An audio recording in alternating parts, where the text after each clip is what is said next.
In the annals of history, wars have shaped nations and defined eras. Yet, as they slog on, the toll they take becomes not only physical, but deeply political. Understanding the intricacies of prolonged warfare requires us to dive into the political efforts and peace treaties that eventually aim to herald an end to conflict.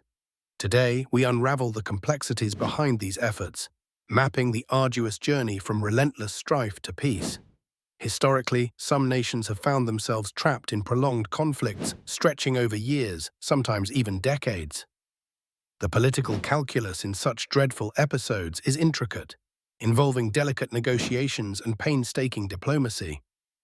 Leaders must address not only the immediate causes of war, but also the broader geopolitical landscape.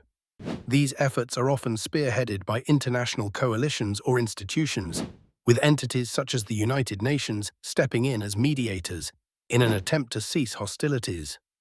Contrary to popular belief, the end of war doesn't merely rely on the silence of guns, but on carefully crafted peace treaties and agreements. Such treaties serve as formal conclusions to war, negotiated meticulously to align with the interests of both sides involved.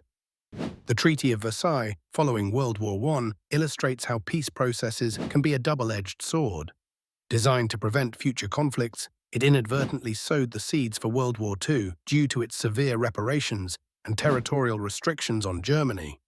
As a counterbalance, modern treaties often include provisions that go beyond simple cessation of hostilities, seeking to address root causes and ensure long-lasting peace.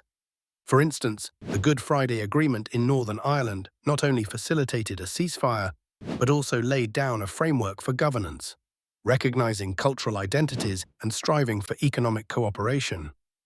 Such comprehensive approaches are vital to prevent the reignition of conflict and to pave the way for reconciliation. However, the road to peace is seldom smooth. Political entities grapple with distrust, conflicting interests, and pressure from entirely different fronts, such as public opinion and economic instability. It often involves rounds of negotiations where mediators play crucial roles. Noteworthy is the role of Norway in the Oslo Accords, where it successfully brokered talks between Israel and the Palestine Liberation Organization, aiming for a two-state solution despite numerous setbacks. The effectiveness of these political efforts largely depends on their ability to adapt and evolve. Peace processes demand flexibility to address the evolving needs of nations and populations ravaged by war. Understanding this dynamism is essential, for one-size-fits-all solutions rarely endure in the complex puzzle of international relations. As we conclude, it becomes evident that the efforts to end prolonged warfare are as complex as the conflicts themselves. Political commitment, coupled with pragmatic peace treaties, forms the backbone of diplomatic endeavors.